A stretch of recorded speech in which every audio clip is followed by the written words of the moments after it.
हाँ जी, good morning बेटा। अपना लेज़र चल रहा है तो लेज़र जिहड़ा है, देखो लेज़र के एक दो पॉइंट्स मैं थोनों दोबारा रिपीट करके समझा रही हाँ ताकि थोनों अगले आर्टिकल्स ने जिहड़े प्रॉपरली समझ आ जान। देखो लेज़र का जिहड़ा बेसिक प्रिंसीपल है वो ये है कि जदों lower to upper level particles move करते हैं तो आप एनर्जी दिन्ने आ जिन्ना एनर्जी गैप हुंदा दो लैवल्स दे विच। हुण ज़रूरी नहीं है कि कोई भी जिहड़ा सिस्टम है, कोई भी आपां लै रहे स्पैसीमैन लै रहे हैं तो उहदे विच दो एनर्जी लैवल्स ही होणगे, उह 'च 3 भी हो सकते हैं, उह 'च 4 भी हो सकते हैं। वो उहदी अपनी जो इंटरनल स्ट्रक्चर है उहदे अकॉर्डिंग हुंदा है। तो अगर पार्टिकल लोअर लैवल तो अपर लैवल जा रहा, आप इनिशियली 2 लैवल सिस्टम की गल कर रहे हैं तो उहदे विच की होगा कि पार्टिकल ने एनर्जी गेन करनी है, वो अपर लैवल च चला गया। पर अपर लैवल का लाइफ टाइम नियर अबाउट 10⁻8, कई बुक्स 10⁻⁻9 लिखा हुआ है।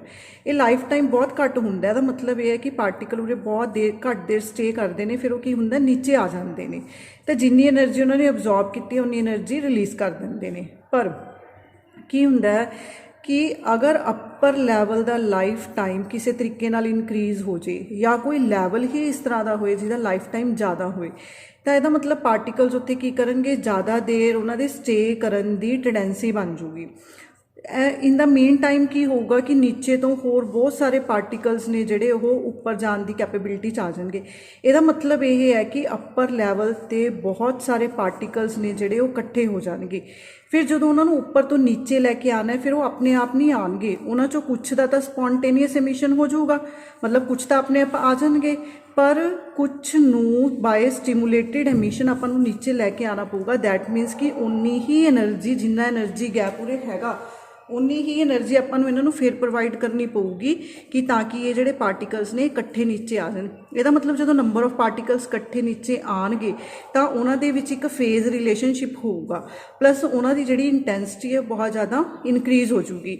दैट मीनस कि लेज़र के सानू सब तो वड्डी रिक्वायरमेंट कादी है, सानू रिक्वायरमेंट है स्टिमुलेटिड एमिशन की। स्टिमुलेटिड एमिशन के लिए की चाहिए कि उरे पार्टिकल्स ने जिहड़े अपर लैवल तो ज़्यादा इकट्ठे हो सकन। हुण ज़्यादा तो ज़्यादा इकट्ठे किवें होणगे वो आपां स्टैप बाय स्टैप अगे पढ़ांगे भी इस चीज़ नू कवर अप करन दे लई कि अपर लैवल का लाइफ टाइम ज़्यादा होए या अपर लैवल के पार्टिकल ज़्यादा इकट्ठे हो सकन, वो किवें होणगे वो आप नैक्सट अपने आर्टिकल्स के पढ़ांगे। इनिशियली तुसीं ये देखो कि साडे लई स्पॉन्टेनियस एमिशन जरूरी नहीं है, साडे लई स्टिमुलेटिड एमिशन जरूरी है क्योंकि ये लेज़र की रिक्वायरमेंट है। उहदे लई की है कि पार्टिकल्स का उरे कमूलेट होना जरूरी है। तो हुण उरे पार्टिकल्स का कमूलेट होना जिहड़ा है उन्होंने आपां की वर्ड दिन्ने आ, उन्होंने आपां बोलदे आ पॉपूलेशन इनवर्शन। जदों हाफ तो ज़्यादा पार्टिकल्स अपर लैवल के इकट्ठे हो गए उन्होंने आप बोलते हैं पॉपूलेशन इनवर्शन। सो ये इस कड़ी की है कि condition of laser action, laser light produce करने के लिए किहड़ी कंडीशन होनी चाहिए है। देखो फर्स्ट कंडीशन ये है कि N2 must be much greater than N1। कहने का मतलब N1 बेटा पार्टिकल्स होंगे ने लोअर लैवल च N2 पार्टिकल्स होंगे ने सैकेंड लैवल के विच। तो कहना N2 जिहड़े ने वो मच ग्रेटर दैन होने चाहिए ने N1 तो। That is number of atoms in excited level E2 must be greater than number of atoms in the ground state. इनू असीं की बोलते हैं पॉपूलेशन इनवर्शन। क्लीयर है। अगर तुहानूं पॉपूलेशन इनवर्शन की डेफिनेशन आती है तो डेफिनेशन की है if N2 is much greater than N1। So rate of absorption आप पहला देख चुके हैं B12 N1 U mega energy density होंगी है। स्टिमुलेटिड एमिशन का rate B21 N2 U mega. ठीक है, जो आप आइंस्टाइन्स कोएफिशिएंट फाइंड आउट किए B21 is equal to B12 तो आप इन्हू कंपेयर करते हैं rate of stimulated emission upon rate of absorption, मतलब दोनों तुसीं डिवाइड कर लो, डिवाइड करते तो यह N2 अपॉन N1 बन गया। दैट मीनस कि इत्थे अगर तुहाडे कोल N2 की वैल्यू N1 दे नालों ज़्यादा है दैट मीनस कि रेट ऑफ स्टिमुलेटिड एमिशन भी की होगा ज़्यादा होगा कंपैरेटिवली टू स्टिमुलेटिड एब्जॉर्प्शन। क्लीयर है। ये सानू चाहिए कि स्टिमुलेटिड एमिशन जिहड़ा है वो ज़्यादा होए कंपैरेटिवली टू स्टिमुलेटिड एब्जॉर्प्शन, मतलब अपर लैवल के विच पार्टिकल्स ने जिहड़े ज़्यादा होने चाहिए ने तो उहदे नाल की होगा एम्पलीफिकेशन ऑफ लाइट है जिहड़ी वो पॉसीबल हो जूगी। सैकेंड केस की है U12, मतलब energy between first and second level. U12 मतलब first and second level must be as large as possible. This can be achieved in closing the emitted radiation inside a cavity. देखो cavity की हुंदी है actually, कोई भी जिहड़ी laser है ਉਹਦੇ ਆਪਰੇਟਸ ਦੇ ਪਾर्ट की ने, देखो ਉਹਦੇ ਆਪਰੇਟਸ ਦੇ पार्ट ने कि दो, एक कैविटी हुंदी है, कैविटी मतलब एक स्ट्रक्चर है, ਇਹਦੇ ਵਿੱਚ ਕੀ ਹੈ दो मिरर्स लगे हुए ने M1 ਤੇ M2 ਜਿਹੜੇ ਕਿ ਕਾਹਦਾ ਕੰਮ ਕਰਦੇ ਨੇ, ਜਿਹੜੇ ਕਿ ਰਿਫਲੈਕਟਰ ਦਾ ਕੰਮ ਕਰਦੇ ਨੇ। ਇਹਦੇ ਵਿੱਚ ਕੀ ਹੁੰਦਾ, ਕੋਈ ਨਾ ਕੋਈ ਐਬਜ਼ੌਰਬਿੰਗ ਮੀਡੀਅਮ ਹੈ, ਕੋਈ ਨਾ ਕੋਈ ਐਬਜ਼ੌਰਬਿੰਗ ਮੀਡੀਅਮ। ਇਹਦੇ ਵਿੱਚ ਕੀ ਹੋਊਗਾ ਕਿ ਅਸੀਂ ਪੰਪਿੰਗ ਕਰਾਂਗੇ, ਇਹਦੇ ਵਿੱਚ ਅਸੀਂ ਕੀ ਕਰਾਂਗੇ, ਪੰਪਿੰਗ ਕਰਾਂਗੇ। ਪੰਪਿੰਗ ਦਾ ਮਤਲਬ ਹੈ ਕਿ ਅਸੀਂ ਲੋਅਰ ਲੈਵਲ ਤੋਂ ਅੱਪਰ ਲੈਵਲ 'ਤੇ ਪਾਰਟੀਕਲਸ ਨੂੰ ਲੈ ਕੇ ਜਾਣਾ ਹੈ, ਠੀਕ ਹੈ। ਤਾਂ ਅਸੀਂ ਪੰਪ ਕਰਾਂਗੇ, ਜਿਵੇਂ ਅਸੀਂ ਪਾਣੀ ਨੂੰ ਨੀਚੇ ਤੋਂ ਉੱਪਰ ਲੈ ਕੇ ਜਾਣਾ ਹੈ ਤਾਂ ਅਸੀਂ ਕੀ ਕਰਦੇ ਹਾਂ, ਉਹਨੂੰ ਪੰਪ ਕਰਦੇ ਹਾਂ। ਇੱਥੇ ਵੀ ਅਸੀਂ ਕੀ ਕਰਾਂਗੇ, ਪੰਪਿੰਗ ਕਰਾਂਗੇ ਇਸ ਮਟੀਰੀਅਲ ਦੀ, ਅਤੇ ਇਸ ਮਟੀਰੀਅਲ 'ਚ ਜਿਹੜੇ ਐਨਰਜੀ ਲੈਵਲਸ ਹੋਣਗੇ ਉਹ ਪਾਰਟੀਕਲਸ ਨੂੰ ਅੱਪਰ ਲੈਵਲ 'ਤੇ ਲੈ ਕੇ ਜਾਣਗੇ। ਹੁਣ ਕਿਉਂਕਿ ਉਰੇ ਰਿਫਲੈਕਟਰਸ ਲੱਗੇ ਹੋਏ ਨੇ ਤਾਂ ਜਿਹੜਾ ਪਾਰਟੀਕਲ ਹੋਊਗਾ ਉਹ ਇਹ ਰਿਫਲੈਕਟਰਸ ਦੇ ਇਨ ਬਿਟਵੀਨ ਮੂਵ ਕਰੂਗਾ। ਰਿਫਲੈਕਟਰਸ ਮਤਲਬ ਕੋਈ ਵੀ ਤੁਸੀਂ ਮਿਰਰ ਹੀ ਲਗਾ ਲਓ, ਮਿਰਰ ਰਿਫਲੈਕਟਰਸ ਨੇ। ਤਾਂ ਇਹ ਪਾਰਟੀਕਲਸ ਬੈਕ ਐਂਡ ਫੋਰਥ ਬਾਰ-ਬਾਰ ਜਦੋਂ ਮੂਵ ਕਰਨਗੇ ਤਾਂ ਉਹ ਹਰ ਇੱਕ ਸਟੈਪ 'ਤੇ ਕੀ ਹੋਊਗਾ, એનર્ਜੀ ਗੇਨ ਕਰੀ ਜਾਣਗੇ। ਕਿੰਨੀ એનર્ਜੀ ਗੇਨ ਕਰੀ ਜਾਣਗੇ, ਜਿੰਨਾ ਦੋ એનર્ਜੀ ਲੈਵਲਸ ਡਿਫਰੈਂਸ ਹੈ। ਕਲੀਅਰ ਹੈ। ਤਾਂ ਇੱਥੇ ਹਰ ਇੱਕ ਸਟੈਪ 'ਤੇ ਜਦੋਂ ਪਾਰਟੀਕਲਸ એનર્ਜੀ ਗੇਨ ਕਰੀ ਜਾਣਗੇ, ਇੱਕ ਨੋਮੀਨਲ એનર્ਜੀ ਜਦੋਂ ਉਹਨਾਂ ਨੇ ਗੇਨ ਕਰ ਲਈ, ਮਤਲਬ ਅਸੀਂ ਉਹਨਾਂ ਨੂੰ ਬਾਹਰ ਕੱਢਣਾ ਚਾਹੁੰਦੇ ਹਾਂ, ਤਾਂ ਕੋਈ ਨਾ ਕੋਈ ਉਰੇ ਸਿਸਟਮ ਲੱਗ ਜਾਂਦਾ। ਉਹ ਸਿਸਟਮ ਲਗਾਉਣ ਤੋਂ ਬਾਅਦ ਜਿਹੜੇ ਪਾਰਟੀਕਲਸ ਨੇ ਉਹ ਇਕੱਠੇ ਜਿਹੜੇ ਨੇ ਉਹ ਬਾਹਰ ਕੱਢ ਲਿੱਤੇ ਜਾਂਦੇ ਨੇ। ਤਾਂ ਇਹ ਲੇਜ਼ਰ ਦੇ ਬੇਸਿਕ ਕੰਪੋਨੈਂਟਸ ਨੇ, ਦੋ ਰਿਫਲੈਕਟਰ ਲੱਗੇ ਹੁੰਦੇ ਆ, ਇੱਕ ਐਬਜ਼ੌਰਬਿੰਗ ਮਟੀਰੀਅਲ ਹੁੰਦਾ, ਇੱਕ ਕੋਈ ਨਾ ਕੋਈ ਪੰਪਿੰਗ ਦਾ ਸਿਸਟਮ ਹੁੰਦਾ, ਮਤਲਬ એનર્ਜੀ ਦੇਣ ਦਾ ਸਿਸਟਮ ਹੁੰਦਾ ਤਾਂ ਕਿ particles lower to upper level move ਕਰ ਸਕਣ। ਸੋ ਇੱਥੇ ਵੀ ਇਹੀ ਹੈ ਕਿ U12 की energy between first and second level it must be as large as possible. This can be achieved by enclosing the emitted radiations, भी ਜਿਹੜੀਆਂ रेडिएशनस एमिट हो रही ने, ठीक है। जिस तरह ਤੁਹਾਨੂੰ मैं दस रही हाँ कि कैविटी च की है, जिस तरह रेडिएशन एमिट हुई, रेडिएशन एमिट हुई, वो रेडिएशन किहदे कोल गई, वो रेडिएशन रिफ्लैक्टर कोल गई, रिफ्लैक्टर तो वापस इधर आ गई। हर एक स्टैप ते उन्हें की करना है, एनर्जी गेन करी जानी है। ਇਹਦਾ मतलब ये है कि जो नंबर ऑफ पैसेज इस तरह के कंप्लीट हो जाएंगे ਤਾਂ ਇੱਥੇ ਬਹੁਤ ਸਾਰੀ એનર્ਜੀ ਹੈ ਜਿਹੜੇ ਪਾਰਟੀਕਲਸ ਨੇ ਉਹ ਗੇਨ ਕਰ ਲੈਣਗੇ ਅਤੇ ਸਟੀਮੂਲੇਟਿਡ ਐਮਿਸ਼ਨ ਦੀ ਜਿਹੜੀ ਕੰਡੀਸ਼ਨ ਹੈ ਉਹ ਕੀ ਹੋਊਗੀ, ਅਚੀਵ ਹੋ ਜੂਗੀ comparatively to spontaneous emission. Clear ਹੈ। थर्ड पॉइंट की है कि A12 by V12 should be minimum. ये मिनीमम होना चाहिए। मिनीमम क्यों होना चाहिए, देखो B जोड़ा है ये कोएफिशिएंट है स्टिमुलेटिड का, A जोड़ा है स्पॉन्टेनियस का। ਇਹਦਾ मतलब ਜਿਹੜਾ ਉੱਪਰ ਫੈਕਟਰ ਪਿਆ ਉਹ ਘੱਟ ਹੋਣਾ ਚਾਹੀਦਾ, ਇਸ ਕਰਕੇ ਕਹਿ ਰਹੇ ਕਿ ਮਿਨੀਮਮ ਹੋਣਾ ਚਾਹੀਦਾ। In order to achieve this upper level 2 as a metastable level has been chosen. ਇਹਦੇ ਲਈ ਕਹਿੰਦਾ ਕਿ ਕੋਈ ਨਾ ਕੋਈ ਤੁਹਾਨੂੰ ਵਿੱਚ ਮੈਟਾਸਟੇਬਲ ਲੈਵਲ ਚੂਜ਼ ਕਰਨਾ ਚਾਹੀਦਾ ਤਾਂ ਕਿ ਸਪੌਂਟੇਨੀਅਸ ਐਮਿਸ਼ਨ ਹੈ ਜਿਹੜੀ ਉਹ ਮਿਨੀਮਾਈਜ਼ ਹੋ ਜਾਏ। ਹੁਣ ਮੈਟਾਸਟੇਬਲ ਲੈਵਲ ਦਾ ਦੇਖੋ ਕੀ ਮੀਨਿੰਗ ਹੁੰਦਾ। ਹੁਣ ਜਿਸ ਤਰ੍ਹਾਂ ਆਪਾਂ એનર્ਜੀ ਲੈਵਲਸ ਦੀ ਗੱਲ ਕਰ ਰਹੇ ਹਾਂ ਕਿ this is E1, this is E2, ਇਹਨਾਂ ਲੈਵਲਸ ਦੇ ਇਨ ਬਿਟਵੀਨ ਇੱਕ ਹੋਰ ਲੈਵਲ ਹੁੰਦਾ E3 ਜਿਹਨੂੰ ਅਸੀਂ ਬੋਲਦੇ ਹਾਂ ਮੈਟਾਸਟੇਬਲ ਲੈਵਲ। ਇਸ ਲੈਵਲ ਦਾ ਜਿਹੜਾ ਲਾਈਫ ਟਾਈਮ ਹੁੰਦਾ ਉਹ ਅੱਪਰ ਲੈਵਲ ਦੇ ਲਾਈਫ ਟਾਈਮ ਤੋਂ ਜ਼ਿਆਦਾ ਹੁੰਦਾ।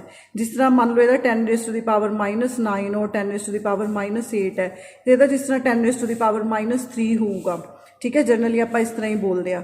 ਤਾਂ ਇਹ ਲਾਈਫ ਟਾਈਮ ਜ਼ਿਆਦਾ ਹੋਊਗਾ ਜੇ ਤਾਂ ਕੀ ਹੋਊਗਾ ਕਿ ਫਸਟ ਤੋਂ ਸੈਕਿੰਡ 'ਤੇ ਗਏ, ਜੇ ਤਾਂ ਸਪੌਂਟੇਨੀਅਸ ਐਮਿਸ਼ਨ ਹੋ ਰਿਹਾ ਫਿਰ ਤਾਂ ਸਿੱਧੇ ਨੀਚੇ ਆ ਜਾਣਗੇ। ਪਰ ਕੁਛ ਪਾਰਟੀਕਲਸ ਜਿਹੜੇ ਵਾਇਆ ਲੈਵਲ E3 ਆਉਣਗੇ ਤਾਂ ਇਹ ਪਾਰਟੀਕਲਸ E3 ਲੈਵਲ 'ਤੇ ਇਕੱਠੇ ਹੋਣੇ ਸ਼ੁਰੂ ਹੋ ਜਾਣਗੇ, ਕਿਉਂਕਿ ਹੁਣ E3 ਲੈਵਲ ਦਾ ਲਾਈਫ ਟਾਈਮ ਜ਼ਿਆਦਾ ਹੈ। ਇਹਦਾ ਮਤਲਬ ਪਾਰਟੀਕਲਸ ਉਰੇ ਜ਼ਿਆਦਾ ਟਾਈਮ ਸਪੈਂਡ ਕਰਨਗੇ, ਪਾਰਟੀਕਲਸ ਕੀ ਕਰਨਗੇ ਉਰੇ ਜ਼ਿਆਦਾ ਟਾਈਮ ਸਪੈਂਡ ਕਰਨਗੇ। ਉਸ ਤੋਂ ਬਾਅਦ ਕਿਉਂਕਿ ਇਹਦਾ ਲਾਈਫ ਟਾਈਮ ਜ਼ਿਆਦਾ ਹੈ ਫਿਰ ਇਹ ਸਾਰੇ ਪਾਰਟੀਕਲ ਕੀ ਹੋਊਗਾ, ਇਕੱਠੇ ਨੀਚੇ ਆ ਜਾਣਗੇ। ਇਹਦਾ ਮਤਲਬ ਇਹ ਹੈ ਕਿ ਕਹਿੰਦਾ ਸਪੌਂਟੇਨੀਅਸ ਐਮਿਸ਼ਨ ਦੇ ਰੇਟ ਨੂੰ ਘਟਾਉਣਾ ਹੈ, ਸਟੀਮੂਲੇਟਿਡ ਐਮਿਸ਼ਨ ਦੇ ਰੇਟ ਨੂੰ ਵਧਾਉਣਾ ਹੈ। ਤਾਂ ਉਹਦੇ ਲਈ ਕੀ ਕੀਤਾ ਜਾ ਸਕਦਾ, ਉਹਦੇ ਲਈ ਅਸੀਂ ਕੋਈ ਨਾ ਕੋਈ ਮੈਟਾਸਟੇਬਲ ਲੈਵਲਸ ਨੇ ਜਿਹੜੇ ਉਹ ਚੂਜ਼ ਕਰ ਸਕਦੇ ਹਾਂ।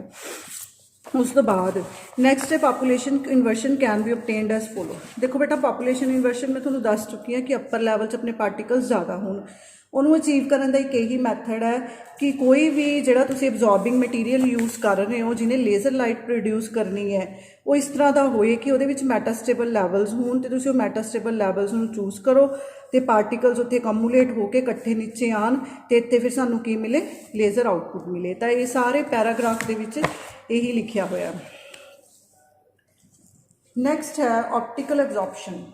ਦੇਖੋ ਆਪਟੀਕਲ ਐਬਜ਼ੋਰਪਸ਼ਨ 'ਚ ਕੀ ਆਉਂਦਾ ਹੈ ਕਿ ਜਿਸ ਤਰ੍ਹਾਂ ਲਾਈਟ ਪਾਸ ਕਰ ਰਹੀ ਹੈ ਕਿਸੇ ਮਟੀਰੀਅਲ 'ਚੋਂ, ਜਦੋਂ ਲਾਈਟ ਨੇ ਕਿਸੇ ਮਟੀਰੀਅਲ 'ਚੋਂ ਪਾਸ ਕਰਨਾ ਤਾਂ ਓਬਵੀਅਸ ਹੈ ਕਿ ਜਿਹੜੀ ਉਹਦੀ ਇੰਟੈਂਸਿਟੀ ਹੋਊਗੀ ਉਹ ਡਿਕਰੀਜ਼ ਹੋਊਗੀ। ਇੰਟੈਂਸਿਟੀ ਕੀ ਹੋਊਗੀ? Intensity will be decrease. ਉਹ ਇੰਟੈਂਸਿਟੀ ਡਿਕਰੀਜ਼ ਹੋਊਗੀ, ਪਰ ਇਹ ਜ਼ਰੂਰੀ ਨਹੀਂ ਹੈ ਕਿ ਹਰ ਇੱਕ ਮਟੀਰੀਅਲ 'ਚੋਂ ਜੇ ਲਾਈਟ ਪਾਸ ਕਰਦੇ ਤਾਂ ਇੰਟੈਂਸਿਟੀ ਡਿਕਰੀਜ਼ ਹੀ ਹੋਊਗੀ। ਉਸ ਦੀ ਐਂਪਲੀਫਿਕੇਸ਼ਨ ਵੀ ਹੋ ਸਕਦੀ ਹੈ। ਠੀਕ ਹੈ ਜੀ, ਲਾਈਟ ਦੀ ਐਂਪਲੀਫਿਕੇਸ਼ਨ ਵੀ ਹੋ ਸਕਦੀ ਹੈ। ਜਿਵੇਂ ਹੁਣ ਲੇਜ਼ਰ ਲਾਈਟ ਹੈ, ਲੇਜ਼ਰ ਲਾਈਟ 'ਚ ਵੀ ਤਾਂ ਇਹੀ ਹੈ ਕਿ ਕੈਵਿਟੀ ਬਣੀ ਹੋਈ ਹੈ, ਪੰਪਿੰਗ ਕਰ ਰਹੇ ਹਾਂ, ਐਬਜ਼ੋਰਬਿੰਗ ਮਟੀਰੀਅਲ ਇਹਨੇ ਐਬਜ਼ੋਰਬ ਕੀਤਾ, ਪਾਰਟੀਕਲਸ ਨੂੰ ਰਿਫਲੈਕਟਰਸ ਦੇ ਥਰੂ ਸਿਸਟਮ 'ਚ ਮੂਵ ਕਰਵਾਇਆ ਅਤੇ ਉਹਨਾਂ ਨੇ ਹਰ ਇੱਕ ਸਟੈਪ 'ਤੇ એનર્ਜੀ ਗੇਨ ਕੀਤੀ। ਮਤਲਬ ਉਹਦੇ ਵਿੱਚ ਕੀ ਹੋ ਰਿਹਾ? ਐਂਪਲੀਫਿਕੇਸ਼ਨ ਹੋ ਰਹੀ ਹੈ। ਹੁਣ ਉਹ ਕਿਹੜੇ ਫੈਕਟਰਸ 'ਤੇ ਡਿਪੈਂਡ ਕਰਦੀ ਹੈ ਉਹ ਆਪਾਂ ਨੇ ਦੇਖਣਾ। ਦੇਖੋ ਕਹਿੰਦਾ when beam of light passes through medium it get attenuated and intensity of beam decrease. Intensity of outgoing beam depends upon frequency. ਇਹ ਕਹਿੰਦਾ ਇੰਟੈਂਸਿਟੀ ਹੈ ਜਿਹੜੀ ਆਊਟਗੋਇੰਗ ਬੀਮ ਦੀ ਉਹ ਕਿਸ ਚੀਜ਼ 'ਤੇ ਡਿਪੈਂਡ ਕਰਦੀ ਹੈ? ਉਹ ਡਿਪੈਂਡ ਕਰਦੀ ਹੈ ਫ੍ਰੀਕੁਐਂਸੀ 'ਤੇ। ਦੇਖੋ ਜਿਵੇਂ ਡਾਇਗਰਾਮ 'ਚ ਸ਼ੋ ਕੀਤਾ ਹੋਇਆ ਹੈ, ਇਹ ਕਹਿੰਦਾ ਇੱਕ ਪਰਟੀਕੂਲਰ ਫ੍ਰੀਕੁਐਂਸੀ 'ਤੇ ਜਾ ਕੇ ਇੰਟੈਂਸਿਟੀ ਹੈ ਜਿਹੜੀ ਉਹ ਮਿਨੀਮਮ ਹੋ ਜਾਂਦੀ ਹੈ।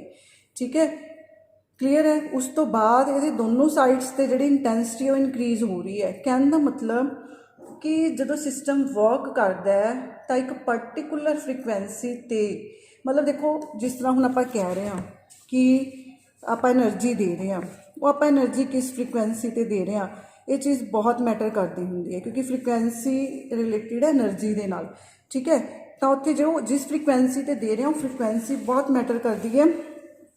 ਤਾਂ ਇਹਦੀ ਥਿਓਰੈਟੀਕਲ ਜਿਹੜੀ ਐਕਸਪਲੇਨੇਸ਼ਨ ਹੈ, ਦੇਖੋ ਕਹਿੰਦਾ when beam of light passes through absorbing medium energy absorb by column of thickness. ਮਤਲਬ ਐਬਜ਼ੋਰਬਿੰਗ ਮਟੀਰੀਅਲ ਹੈ ਉਹ 'ਚ ਅਸੀਂ ਸਮਾਲ ਪੋਰਸ਼ਨ ਚੂਜ਼ ਕਰ ਲਿਆ DZ। ਇੱਥੋਂ ਜਦੋਂ ਰੇਜ਼ ਪੈ ਰਹੀਆਂ ਨੇ ਉਹਨਾਂ ਦੀ ਇੰਟੈਂਸਿਟੀ I ਓਮੇਗਾ ਹੈ, ਤਾਂ ਜਦੋਂ ਇਹਨੇ ਪਾਸ ਕਰਨਾ ਇੱਥੋਂ ਤਾਂ ਇਹਨੇ ਡਿਕਰੀਜ਼ ਹੋਣਾ ਹੈ। ਤਾਂ ਡਿਕਰੀਜ਼ ਇਨ ਇੰਟੈਂਸਿਟੀ, ਡਿਕਰੀਜ਼ ਇਨ ਇੰਟੈਂਸਿਟੀ ਕਿਹੜੇ ਫੈਕਟਰਸ 'ਤੇ ਡਿਪੈਂਡ ਕਰਦਾ ਹੈ? ਉਹ ਡਿਪੈਂਡ ਕਰਦਾ ਹੈ ਕਿ ਤੁਹਾਡੀ ਇਨੀਸ਼ੀਅਲ ਇੰਟੈਂਸਿਟੀ ਕਿੰਨੀ ਸੀ, ਫਲਕਸ ਆਫ ਇੰਸੀਡੈਂਟ ਲਾਈਟ, ਉਹਦੀ ਆਪਣੀ ਇਨੀਸ਼ੀਅਲ ਇੰਟੈਂਸਿਟੀ ਕਿੰਨੀ ਸੀ ਅਤੇ ਐਬਜ਼ੋਰਬਿੰਗ ਕਾਲਮ ਦੀ ਥਿਕਨੈਸ ਕਿੰਨੀ ਹੈ। ਓਬਵੀਅਸ ਹੈ ਕਿ ਥਿਕਨੈਸ ਜਿਹੜੀ ਹੈ ਉਹ ਵੀ ਆਪਣਾ ਇੱਕ ਰੋਲ ਪਲੇ ਕਰੂਗੀ। ਤਾਂ ਡਿਕਰੀਜ਼ ਇਨ ਇੰਟੈਂਸਿਟੀ ਕਾਹਦੇ ਇਕੁਅਲ ਆ ਗਿਆ? I omega Z। ਆਪਾਂ ਇਹਦੇ ਲਈ ਯੂਜ਼ ਕਰ ਰਹੇ ਹਾਂ DZ। ਠੀਕ ਹੈ, ਐਲਫਾ ਕੀ ਹੈ? ਐਲਫਾ ਐਬਜ਼ੋਰਪਸ਼ਨ ਕੋਫੀਸ਼ੀਐਂਟ ਹੈ ਜਿਹੜਾ ਕਿ ਫ੍ਰੀਕੁਐਂਸੀ ਦਾ ਫੰਕਸ਼ਨ ਹੈ, ਤਾਂ ਕਰਕੇ ਅਸੀਂ ਇਹਨੂੰ ਕੀ ਲਿਖਿਆ? ਐਲਫਾ ਓਮੇਗਾ ਲਿਖਿਆ। ਕਲੀਅਰ ਹੈ। ਤਾਂ ਆਪਣੀ ਜਿਹੜੀ ਫਸਟ ਨੰਬਰ ਇਕੁਏਸ਼ਨ ਹੈ ਉਹਨੂੰ ਆਪਾਂ ਕੀ ਕਰਦੇ ਹਾਂ? ਇੰਟੀਗ੍ਰੇਟ ਕਰਦੇ ਹਾਂ ਫਰੋਮ 0 to Z, ਕਿਉਂਕਿ ਟੋਟਲ ਜਿਹੜੀ ਥਿਕਨੈਸ ਹੈ ਉਹ 0 to Z ਹੈ ਸਪੈਸੀਮੈਨ ਦੀ।